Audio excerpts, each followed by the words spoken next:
Escazú is for you. We really wanted to have this chat series to break the agreement down and make it real for people. So it was something that people could connect with and understand. Sometimes these international and regional agreements can seem very far away and not relevant to us. Escazú is for you is brought to you by the Caribbean Natural Resources Institute, or CANARI, and funded by the European Union under CANARI's Pisces project, which the EU is supporting.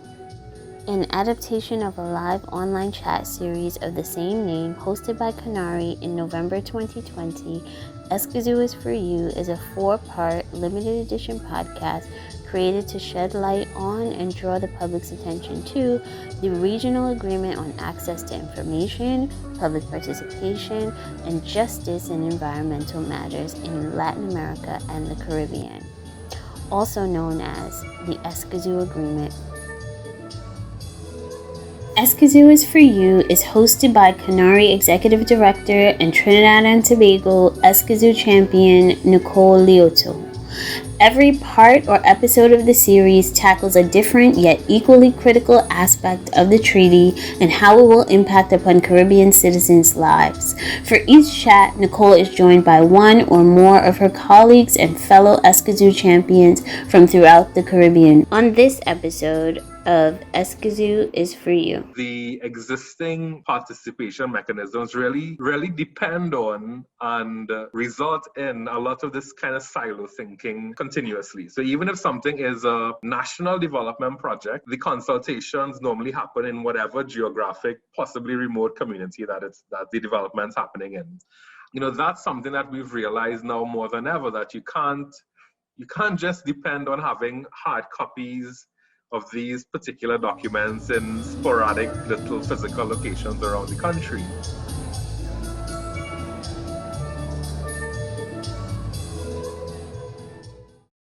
Episode number 4, Civil Society's Role in Implementation. My name is Nicole Leotaud. I'm Executive Director of the Caribbean Natural Resources Institute, or CANARI. And I'm very excited today to have with me Omar Mohammed, who is Chief Executive Officer of the Cropper Foundation, based here in Trinidad and Tobago. Hi, Omar. And Danielle Andrade from Jamaica, who's an attorney at law and partner at Joff Law. And Danielle is also playing a very important role in the Escazú Agreement process. That is, she's one of the representatives of the public. So we'll hear more about that. But today's topic, in the previous 3 charts, we really looked at the 3 big elements of the Escazú Agreement. So what is the Escazú Agreement? A regional environmental treaty for Latin America and the Caribbean. And it's all about good environmental governance. There are 3 big parts of it. One is access to information. The second is public participation in environmental decision making. And the third part is justice in environmental matters. And so what we're talking about today is really implementation. Building on all of those discussions, we broke down the treaty. Now we're looking at what it means when this is implemented. So this treaty is really groundbreaking for the world and certainly for the region. It's our first environmental treaty, and it's the first treaty in the world that recognizes the need to protect environmental defenders. It really puts people at the heart of development and our right to a healthy environment at the center of development. It has already been signed by 24 and ratified officially by 9 so far. And we're expecting several countries are in the pipeline to make the formal commitment and accede to the treaty, which will mean it can go into force when they're 11. So we're really expecting that announcement anytime now. So from the 24 who have signed and 9 so far that have officially, formally taken that second step of committing, these that ratified the agreement are Antigua and Barbuda, St. Vincent and the Grenadines, St. Kitts and Nevis, and Guyana, which is the first country. And there's several other countries in the Caribbean that have taken that first commitment and signed already. These are Antigua and Barbuda, Dominica, Grenada, Haiti, Jamaica, St. Lucia, Belize. So the only 3 countries that have really not indicated any commitment yet are the Bahamas, Trinidad and Tobago, and Suriname. And we're still really hoping. We're hoping all of these countries will take the final formal commitment and accede to the agreement, so that when it comes into force, all Caribbean citizens can look forward to working with their government on this. So we're looking forward now to the agreement passing, coming into force is what you call it, entering into force. And there's a meeting of the signatories December 9th to 10th. We're going to hear more from Danielle about that. And really countries are then starting to talk about implementation. So we said it's a good chance for us today to start talking about what does it mean for civil society to get ready to implement this treaty. And that's really the topic today. What do we as civil society persons, as citizens, members of the public in the Caribbean, what do we need to know, do, learn in order to participate in making sure this treaty is implemented in a strong way? So Danielle, let's start off with you then. I think put this into context first and explain what role did civil society play in actually negotiations to write the treaty? And then what role do you see civil society playing in negotiating arrangements for how it is implemented? Give us some background here. One of the very innovative mechanisms that came out of this Escazú negotiation process is that they provided a platform for the public to directly engage in the negotiation sessions. So what they did is first they established a regional public mechanism, which is essentially sort of like a subscriber database for persons who want to be involved in the Escazú Agreement process. It's on ECLAC's website, so anybody can go and register their interest in the Escazú Agreement. And one of the benefits of registering in that process is that those persons have been notified of meetings, of events that are happening in relation to the Escazú Agreement. In the good old days, they got funding to attend the negotiation meetings. So there are many opportunities to engage in the process. And what ECLAC did in 2015 is that they decided they wanted to have a very innovative way for the public to be able to gather their collective thoughts about the agreement process and to channel that into the negotiations. And so they had an election among those registered in this regional public mechanism where they nominated and elected 6 representatives of the public, and those persons would represent those registered in the regional public mechanism as well as the wider public in the region in the negotiation process. And what that meant is that what we ended up with so there's 6 representatives, 2 are from the Caribbean, I am one, and the other Caribbean person is Carita Cooks-Charles from St. Lucia, and there are 4 other representatives from various countries in Latin America. And we engage with the presiding officers for the negotiation process. We engage with the public, do outreach to the public.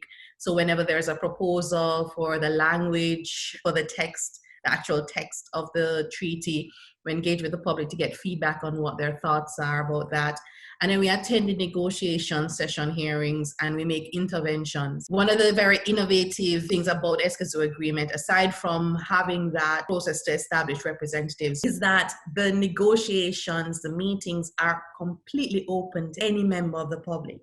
So you don't have to be a representative of the public like Danielle Andrade and Carita. You can be any member of the public, anyone, and attend any of these negotiation meetings.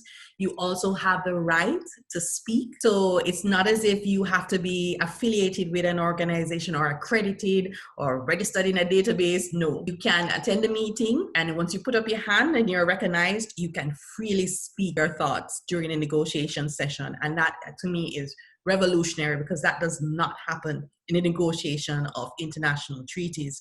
Usually that's something that is solely the privilege of the government delegates, and you may have a little space in the agenda where they allow a civil society representative to read a statement, but you don't have that type of dynamic engagement of the public. I think in the beginning there were fears that, oh my gosh, we're gonna allow civil society to come and they're going to stand up and go crazy, but it never happened like that. Ended up getting, and this is a beautiful thing about participation, you end up getting a wide cross-section of people who bring valuable information to the table. So academic experts, practitioners, people who have dealt with access rights on a very real and critical level, who have been affected. And they bring a type of not only learned experience, but also highlight some potential challenges and some issues that need to be addressed in order to make this treaty work. And so I think the governments appreciated that and respected that, and we ended up having a very dynamic relationship, meaning the public and the government, during the negotiation sessions. So much of the language in the treaty, I think, is more ambitious and more specific than it could have been had the public not been at the table. You know, we talk about having a voice at the table, a seat at the table, but I really think in the Escazú Agreement process that was done in this case. I want to congratulate you and the other representatives of the public, really, for the excellent job you all did in representing the interests of Caribbean people. And I saw it in action for myself. And I agree with you. This was really revolutionary and such a positive mechanism. And I congratulate the governments and ECLAC for creating that and allowing it. And I congratulate you and the other representatives and all the civil society and citizens who participated. And really the efforts were made, I think, to ensure that the input was structured, thoughtful, serious, and really a positive contribution, you know. And so how do you see that role now in terms of what was written in the document? How do you see that transitioning now as we start to talk about implementation? The position of the elected representatives and the modalities for public participation is in essence agreed when Escazú was adopted in 2018, that would continue up until the first conference of the parties. And so now we are embarking on the meeting of the signatory parties, and some of the things that will be discussed in the upcoming meeting, which is December 9th and 10th, are the rules of procedure for the conference of the parties, as well as the subsidiary bodies, and very important, the committee to facilitate compliance and implementation. So that will be negotiated. And as before, members of the public, not just elected reps, but members of the public are free to attend these sessions. Of course, with COVID, it's now a virtual event. So you'll have to register and you access it through that mechanism. But members of the public can also attend and speak and give their views on what they think the rules of procedure should be, because we're now entering the implementation phase. Very critical. Thank you. So that's really useful context. And I wanted to turn over to Omar. And the Cropper Foundation is one of those civil society organizations with a very long track record of being on the ground and really championing the idea of putting people at the center of our development, championing our right to information about what is being planned, championing our right to have a voice in decisions, really championing the rights of some of the very vulnerable communities who are at risk and who are being impacted. So I want to turn over to you, but so Omar, give us some examples again of the Cropper Foundation's experience and some practical cases of where you all were involved in really doing the kinds of things that the Escazú Agreement is talking about and trying to strengthen in the region. It's been quite some time that the foundation has been involved in this idea of trying to get environmental decision making to not just be the heart of everything, but just to be transparent and accountable to everyone. But recently,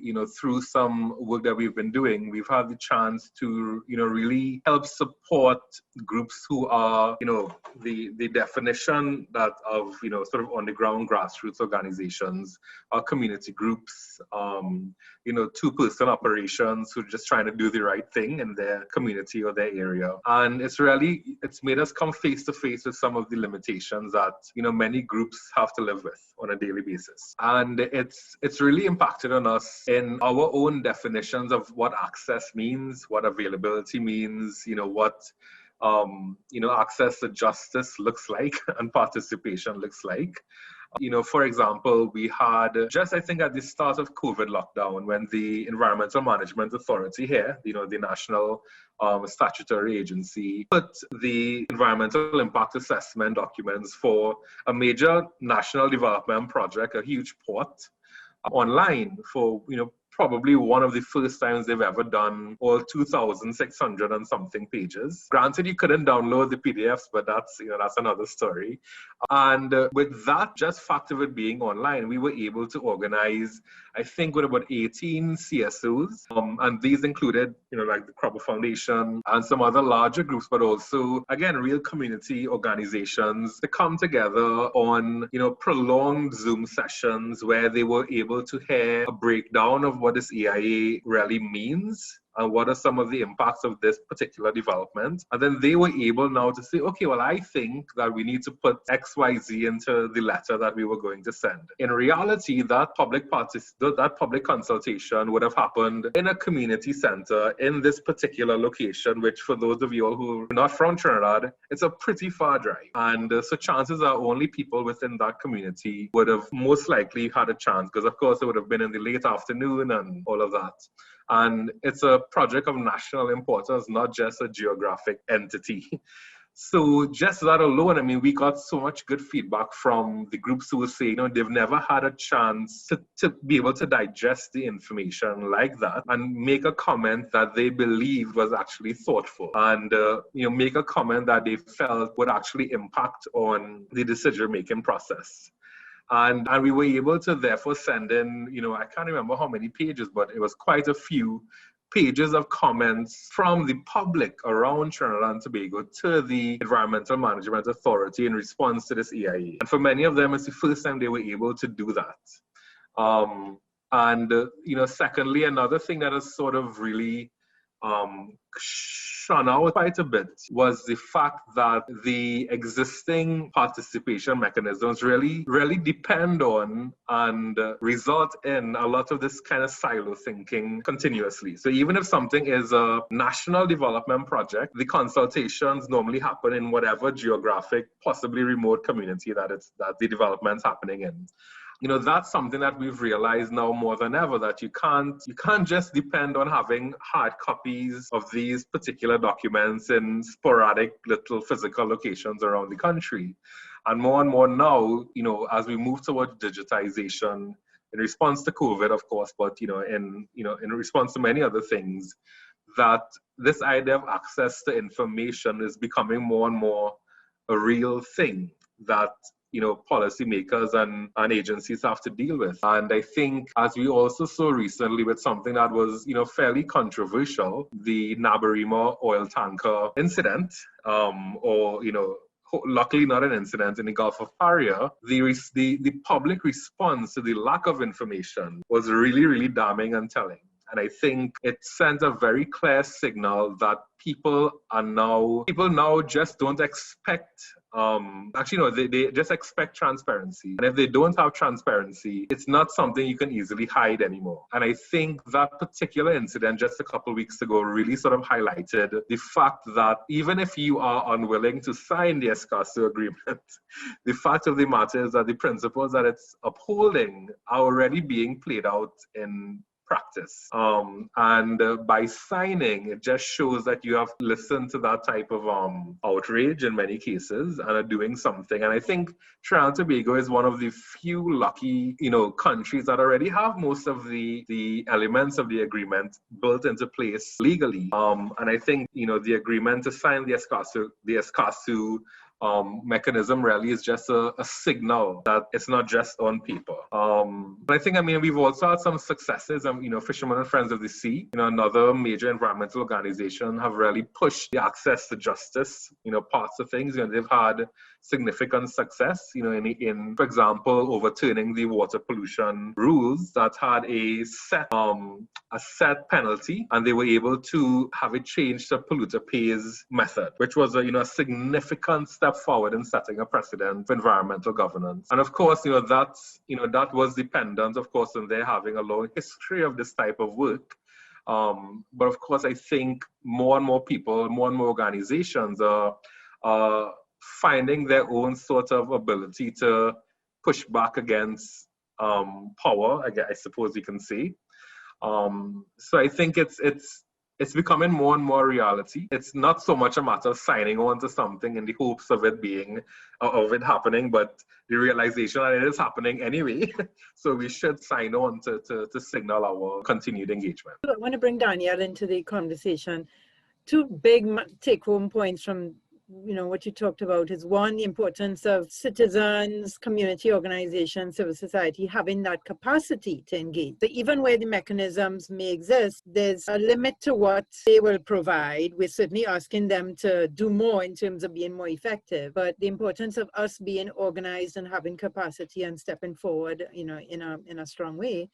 And I really like what you said about these principles now are a practice. It's an expectation. It's become a norm to realize that we have a right to a healthy environment, and everyone has a right to participate in decisions about our shared natural resources. I really like that. Danielle, do you have any questions, any thoughts based on, the Trinidad and Tobago experiences that Omar shared?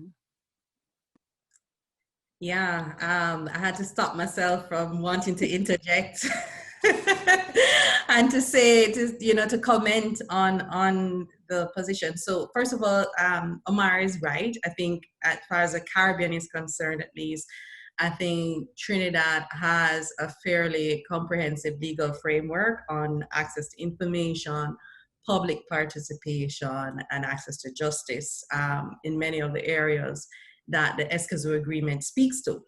However, as you can see from his experience, the implementation of these laws can vary. One thing with the Escazú Agreement, throughout each access right, meaning access to information, public participation, and justice, it seeks to ensure that countries must guarantee the right for the public, not for the community directly affected, although they are a specific stakeholder, but the public. Other things that the agreement seeks to do is to ensure that the barriers to accessing these rights are removed or reduced. It means, for example, when you're talking about public participation and notifying people, you have to use culturally appropriate means and you have to disseminate widely. While there are provisions specifically for people who are directly affected, requiring the government to identify them and ensure they are engaged and support them, there is a general duty to the public, to notifying the public, ensuring they have the information. And so in Omar's situation, I do think that is something, in Trinidad's situation, I do think that is a way in which the Escazú standard can actually improve the status quo, how things are happening in Trinidad. The other issue that it seeks to address is costs. So as far as I'm aware, I don't think there's legal aid for environmental matters, for civil matters. And that is a huge barrier for people in the Caribbean who want to take legal action. Not everybody is fishermen and friends of the sea. There may be a farmer who's affected and would like to do something. An individual, not a big organization that has the financial support to hire a lawyer and do the matter. An Escazú Agreement is saying that countries need to ensure that they remove the barrier of cost, financial or technical barriers. So if it means providing free technical and financial support, if that is a way to remove the barriers, and the Escazú Agreement says that's what countries should do, especially for people in vulnerable situations. So we're talking about people who are poor, who can't afford it. And that's something significant, I think, that could improve the whole environmental democracy in Trinidad and in the Caribbean generally, holding governments to account for the decisions that they make at the ultimate highest level in our courts. Other thing I wanted to mention is that one thing we call the fourth pillar in the Escazú Agreement is capacity building. So there's a whole article that is just talking about capacity building and what countries need to do. You may have the best laws in the world on the books, but if no one is using those rights, no one is making access to information requests, no one is going to court, then what is the point? If people don't have the capacity, they don't know what the procedures are, they don't have the ability, the resources to take advantage of those procedures. I mean, you heard Omar mention this 2,000-page EIA that he had to go and read and tell people, break it down so people understood what it meant. If people don't have access to those resources and they don't have the capacity, then you can't have meaningful participation. You can't really ensure that you're allowing people to exercise their access rights freely. And so the agreement says that the government has to go and ensure that capacity building measures are put in place, not only for the technical people who are responsible for implementing these rights at the state level, so the government officials whose duty it is to enforce these mechanisms and operations, but also capacity building for the public. Training and education, helping them to know what the procedures are, and providing support, especially for people who are in vulnerable situations, so that they know how to exercise their rights and that they're able to do it. So that is a way I think every country can benefit from that. In particular in the Caribbean, I think that is an area that we do need to do more work on, because there's not much capacity building, I think, in this area of access rights in the region. There'll be capacity building for environmental lawyers or the lawyers who are involved as well, I assume. So Omar, yeah, I mean, I hope that if we have Escazú, we won't be getting 2,000 plus page documents online where we can't download, and this will be broken down and communicated more effectively. I hope that they'll be having consultations in other areas of the country. I actually wrote asking for consultation on the Toco port in the Port of Spain area, and it was refused. I said, I'm not able to travel up all that distance. I want to participate, and that was a no. So, what are some of the things that you as, a leading civil society organization working in this area, what are some of the practical things you think that the Escazú Agreement can help to change? What are some of the things you would like to see happen? Well, I mean, Danielle really outlined quite a number there. I think definitely, I don't know if it's same throughout the Caribbean, but I mean, again, Trinidad and Tobago has, pretty substantive legal recourse for things like, we have the Environmental Commission, which is a mechanism for what, you can represent yourself. We have something similar, the Equal Opportunity Commission, which is, similar, but for human rights abuses, that sort of thing. And both of them, pretty powerful tools for the public, are hardly ever used to the extent that they should be. And I think, that idea of not just building capacity for technocrats, but which is often what happens. The government gets a grant to build capacity, and it's, in many cases, public servants who, do good work, but it doesn't translate out of there. And I think, having that focus on, saying this particular mechanism exists, if you use the Environmental Commission, for example, you don't have to pay high court fees, for example. You can represent yourself, you can get, so you have all these things in place. For some reason, I was really shocked, about 2 years ago when actually maybe less than that, where I saw a report that had the Caribbean being probably last in, climate litigation cases, which again is sort of perverse since we are one of the most vulnerable. And I had a couple of conversations with some, colleagues, and it's, this idea of being such a non-litigious society, and we almost feel like it's not our place to make that type of action. And I think that needs to change, because I really do think that keeps people from wanting to engage with those kind of power systems. And they feel that it's out of their reach financially, even intellectually. They feel as if it will, again, hurt them in some way, in some cases physically, in some cases, family, reputation and everything. And I think that needs to be a significant cultural reset. Otherwise, that will just persist. Even if you make funds available, for example, people will still have those kind of cultural, sort of barriers in their head. So those things in particular, I think capacity building and implementation need to take into consideration, through public education, through the work that we do with networks of organizations. And to also play, because I know Canary does this, Crumble Foundation tries, I could see we have some other persons here in the attendees, where the stronger NGOs sort of provide a buffer to some of the smaller ones who may feel less confident. So I think, it's a combination of all those things. From what I understand, the agreement, when signed, provides some sort of, foundation to build on to have those things done. Just to add to what you said, and Danielle is burning up, I would like to explicitly see a kind of recognition of the role played by civil society organizations in amplifying that voice and specific capacity building for civil society organizations who are on the ground helping the public and smaller organizations. But so, when I tell you the Escazú Agreement looked at all of the potential issues and challenges in the region, they did look at what your culture that we have and the fears that we have in exercising access rights. In the Caribbean, we are a small society, and people fear victimization. Oppression comes in many different forms.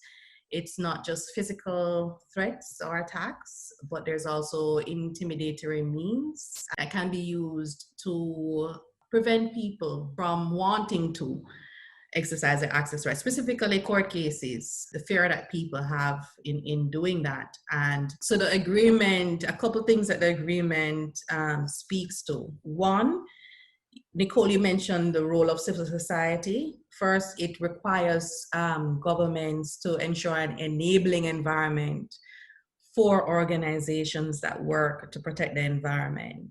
So, in other words, you shouldn't have a legal or policy framework that makes it difficult for civil society organizations to do their work, whether we're talking about to be recognized as a registered organization, difficulties in registration, difficulties in other processes that are necessary in order to do your work. Those difficulties. Not enabling the nonprofit status, for example, tax issues and so on. And I could say, based on our knowledge around the Caribbean, this is a critical gap in most countries, that we don't have enabling legal, regulatory, fiscal system. So that's a start that I think is a high priority. Right. And then it also has an article that speaks about what they call environmental human rights defenders. So those persons who decide that through their work, they're going to protect the environment, to stand up, to speak out, in order to protect the environment. And there's an article, Article 9, which places a duty on the governments to protect them from attack and from threats, and to try and prevent those things from them while they're exercising human rights, including these access rights. So ensuring that protection is there is one of the key things I think that will change the kind of culture we have. It's not going to happen overnight. And a lot will be based on capacity and implementation, but I do think the foundation is there that if we do have this enabling environment, and we know that the safeguards are there to protect people so they can freely exercise their access rights, then I think over time you will see a sort of shift in how people view litigation. Hopefully people will see it as not a privilege for those who can afford to, but a right that they can freely engage in. You're actually contributing to answer a question we have from Katherine. Omar, that is such an important point. Having the tools without usage or implementation is what we face as CSOs. How do we spur that type of action through advocacy or otherwise, i.e. how do we empower groups and individuals?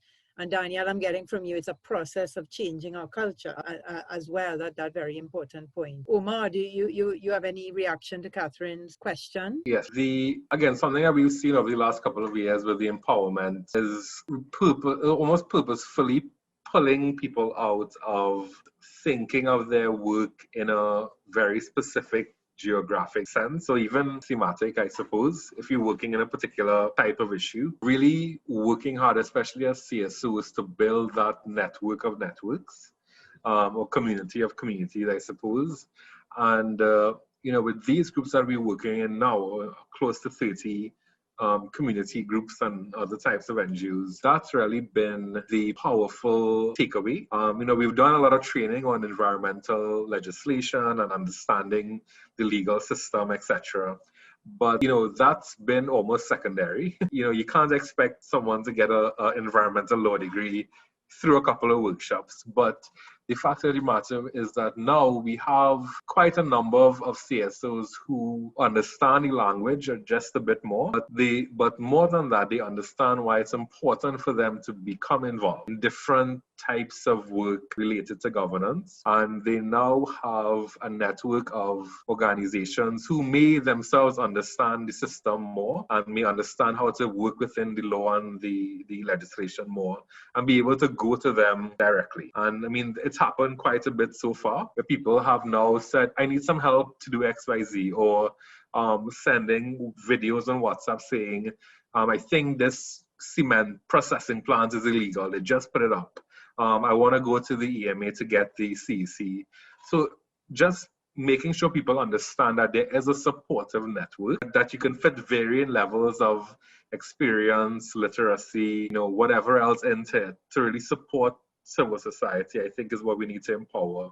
Because we can't expect everyone to just be on the same level, and that's okay. I think we have to, be like, that's okay. Here's groups ABC. They know about this, go to them. And we all kind of have to, come to terms with that, the whole no man is an island kind of thing. And I think really leaning into that idea of supporting networks, I think is probably the most powerful thing we can do. So don't try and teach everyone.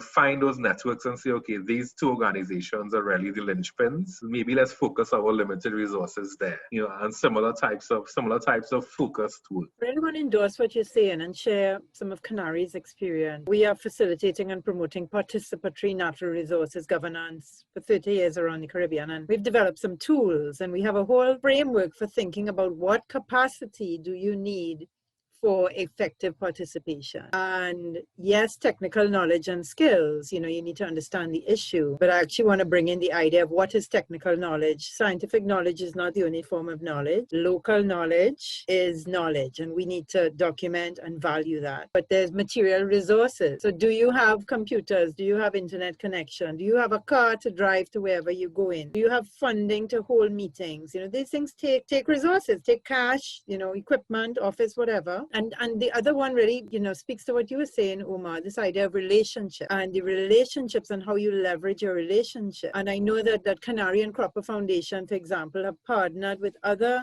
civil society organizations in Trinidad and Tobago recently, I think very effective, doing some collective advocacy. And to me, there's tremendous power and opportunity in the collective voice and the partnership. I really have enjoyed working with colleagues, in the environmental area. So we have a big coalition around the region led by Danielle and Coretta, all of the Escazú champions, people committed across civil society. It's collective advocacy. What I like is even across sectors, civil society organizations who are maybe working on child issues or gender issues or disability issues, but we're coming together recognizing sustainable development is interconnected and we all need to use our collective voice. I really want to emphasize that point, Omar. I think this idea of relationships, Danielle, is really, really powerful. And relationships with government partners, with academia and so on. How can that help you? Danielle, what are some of the big priorities you think civil society needs to be advocating for in the upcoming meeting in December, where they're starting to plan implementation? Any kind of really hot things on your plate that we really need to be pushing for? Well, I think because at the last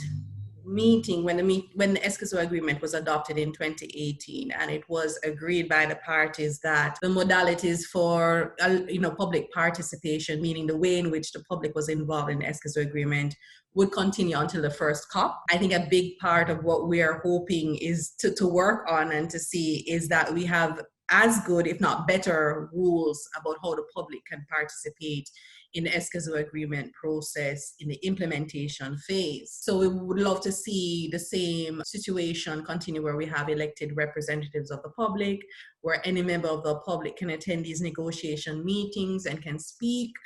And that is something I think is a big, major, if it's a win or that goal that we have in this going forward. Other things that we're also very concerned about have to do with the compliance committee. The Escazú Agreement is here. We know it will enter into force because we have the ratifications, and we're now going into implementation phase. How do we ensure that countries are held accountable to these obligations in the Escazú Agreement? that there's supposed to be a committee that is established through the Escazú process, which is to support implementation and compliance. Intentionally, the functions of that committee were left pretty broad and vague within the agreement itself, because it was contemplated that the specific rules and functions and composition of the committee would be decided at the COP. And we're now in the process of discussing proposals for how that committee will work. Some of the things that we think are very important is that the public should have the ability to bring complaints to that committee, which is something that, even though it sounds revolutionary, there's already a precedent for it in the Aarhus Convention, which I don't know how many people are familiar with it, but there is this Aarhus Convention. It came out of an EU process, but it is actually open to any country who wants to join it, but really it's mostly European countries that have joined it. It's a convention that speaks about access rights as well, very similar to the Escazú Agreement. It's very similar, it's just for Europe. I would say it's just for Europe, because I say it's open to any country to join, but predominantly Europeans have joined it. And so they have a committee. Any member of the public who feels that their rights have been infringed, whether it's their right to information, to participation, or justice, they can go and bring a complaint to the committee and have a hearing, and the committee makes recommendations which can be endorsed at the COP, the Conference of the Parties, and the country has to comply with that. There are dozens of complaints that have been brought through the Aarhus Convention mechanism, and some very interesting pronouncement that has actually had changes at the institutional level in many countries in Europe. And that is what we're hoping that we will see in this Escazú Agreement process, that the members of the public can bring complaints to that committee. So I would say those are the two probably main things that we're hoping, that we're working on, the goals that we have going forward. And there are many others, but those are, I think, are the main ones. So the idea is, if within a country, people don't feel heard, they don't feel they've gotten justice, they want to hold a government or private sector, whoever accountable, there's this other mechanism. Omar, I think we in civil society, this is our agreement in the region. It's not a treaty for government, it's a treaty for the whole region, meaning the whole of society. What would you like to say to civil society and citizens? How can we get ready? What do we need to do to really engage in a treaty, in a process that's trying to strengthen access to information, participation, and justice, so that people and the right to a healthy environment is at the center? What would you like to say to people as a take home? I guess I'll go first. A major thing is that, now more than ever, we see how important it is as people, as regular people living through this pandemic, how important it actually is to have access to information that you can trust. I don't think we've ever necessarily, at least maybe not in my lifetime, we've never had to interact with data and information to this extent where it impacts on our life. And we've also never had to think about, is this data to be trusted? If I don't have this data, is it going to impact on my well-being? And, I think, as things get worse, unfortunately, in terms of, ecological stability and climate, that type of thinking is going to be translated to the types of data that now revolve around climate issues and whatnot. And we will have to apply that same level of skepticism and reliance on data. So, and I think for the public, it's just to reemphasize that these types of information is your right as a public citizen to have, or your taxes pay in many cases for the collection of many of these types of data, your support of private sector companies that rely on the environment, that information that they collect is also impacts on you and your ability to live a healthy life and function. And it should not be an issue for you as a public citizen to get access to the types of information that you want. It's your right. I think that's as basic as you can get. So just let people know it is your right to access this information, and you should not let the sort of traditional historical barriers stop you. That there are also a lot of groups working on making your participation in this exercise of rights possible, and reach out to them, and chances are you'll find an open door and find a partner that you can most likely work with to get access to that information and then be able to take the action that you need. Excellent work always being done by Cropper Foundation. I want you to push a little bit, do a little promo on the Cari-Bois News Network, a special online platform on environmental news. And I think a really important thing that the Cropper Foundation is doing to promote this awareness of environmental issues. Can you tell us a little bit about So under an EU project that we were working on, again with a number of these groups, close to 30, we were meant to train groups on communications and advocacy. And we had the bright idea to, instead of training them on the sort of traditional ways of communicating, that we would lean very heavily into citizen journalism and train members of these community groups and organizations in journalism and how to tell their own stories without the sometimes moderating effect of a news organization or another type of media organization. So we established Cari-Bois, which is www.caribois.org, and it is a purely environmental news network. We've had, I can't even remember offhand how many articles we've had so far. We've consistently had 10,000 plus visitors per month since we launched on World Environment Day in 2020, so just over 6 months. And the idea now is that, we've seen the level of empowerment that people get when they are able to tell their own story and be able to communicate things how they want to communicate things. Of course, staying within the boundaries of, good journalism and make sure the facts are right and whatever else. So it is something that we think has worked significantly, and we are hoping to explore how it can be expanded outside of Trinidad and Tobago going into 2021. Congratulations on that. And I really encourage everyone to go and check it out. Some excellent stories there. Pat, very early on in the conversation, had noted that even as we had discussion with Omar about the Toco port development in the northeast of the country, there is a current process on the port in San Fernando. So these are processes constantly going on, and I think it's really important, as Omar said, that people are aware. You educate yourself, you engage. This is about your country, about your development, about your life, and this is not something remote that we read about. This is something we all need to engage in. Danielle, what about some closing thoughts from you? What are some take-home messages you want to share? Of course, I can't leave without encouraging everyone to sign up to the regional public mechanism for the Escazú Agreement. It's the best way to ensure that you are engaged in the Escazú Agreement process. The other thing I want to say is that every country is at a different level right now in terms of where we are with our laws and our policies, and in terms of where we are in relation to whether we're signing or ratifying the Escazú Agreement, or we haven't even done anything as yet. I strongly urge, especially those who are stakeholders in the environment, who are working very closely and directly on these issues, to dialogue with your governments, raise this issue of the Escazú Agreement in all the forums that you are participating in, because I do think it is something that if it's on the government's radar, if it's consistently out there, that is something they will have to respond to and consider. And it can only help and improve the situation in countries. The other thing I wanted to say is that it occurred to me very early in this pandemic, and I think it's very true, that more so now than ever, we need something like the Escazú Agreement.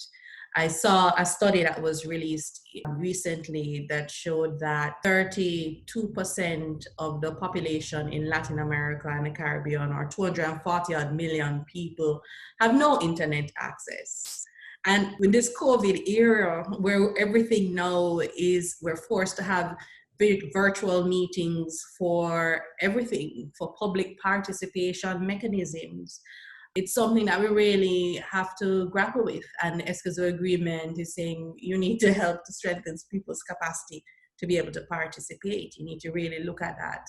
So dealing with these sort of public health challenges is also something in the Escazú Agreement. How do countries address these imminent threats to the environment and public health? providing people with the information that they need to properly address those issues is also in the Escazú Agreement. So that's something that I took home as an even stronger reinforcement of the need for Escazú, more now than ever. And yeah, I think those are what I would want to say in my last, comments. And thank you, Nicole and Canary, for all the advocacy, and the Cropper Foundation for all the advocacy work you're doing in this area. It's very important that we have more organizations that are doing this type of work. Take that as a direct call. Escazú is for you is the theme of these chats. And, you all who participated, the link to join the Regional Public Mechanism is there in the chat. Very easy to sign up. And that way you can keep up to date on what's happening, on the negotiations, all the good work being done by Danielle and others to really represent public voices and opportunities for you to also put your own word in. But I think more civil society organizations, more citizens need to join this effort. And really, I'm feeling very passionate that the Escazú Agreement is a foundational treaty for good environmental governance. All of the environmental issues people are concerned about, biodiversity, loss, climate change, pollution, air quality, health, all of that really requires good decision making, good access to information, people able to participate, justice. So this is a foundational treaty for sustainable development in the region. It's so critical. And so I want to remind, where our government. So congratulate the leadership shown by Guyana, Antigua and Barbuda, St. Vincent and Grenadines, St. Kitts and Nevis, who have committed, who are leaders in the region, signaling, as Omar said, signaling their commitment to call on Belize, Dominica, Grenada, Haiti, Jamaica, Dominican Republic, St. Lucia. Join the party. You've signed on saying, yes, we're interested. We really want strong, full commitment, full accession as the treaty is about to come into force in the next 3 months or so. Bahamas, Suriname, Trinidad and Tobago, please don't be left behind. Your citizens need you to show leadership and your commitment. As Omar said, this has become the norm, the expectation of citizens that they have this voice. So we're really asking all of our Caribbean government, all of our Caribbean citizens to get involved in the campaign. And Danielle, good luck to you. I know you do a lot of work, have a lot of sleepless nights, preparation, volunteer time. Let everybody know this is a volunteer. Really, Danielle has dedicated years of her life to this. I'm sure she could be doing many other things. We really appreciate all the hard work by you and Coretta and the others. Please tell them, we appreciate you. We appreciate all your hard work. We have a little campaign going, hashtag, if we had Escazú. Just send us a picture. If we had Escazú, this beach would be protected. If we had Escazú, I would not need to read a 2,000-page document, right, Omar? If we had Escazú, this worry I have about oil pollution, just send us a little picture from your phone. It doesn't need to be too fancy, but we need to really turn this into a citizen movement, that it is for all of us. Escazú is for you, for me, it's for us. The Escazú is for You team would like to thank our funder, the European Union, for their support of the Escazú is for You live chat series, this podcast, and the Pisces Project overall. To our special guests, Danielle Andrade-Goffe and Omar Mohammed, for lending us their time and expertise on civil society's role in the implementation of the Escazú Agreement. To our live participating audience, for your thoughtful questions and commentary, thank you.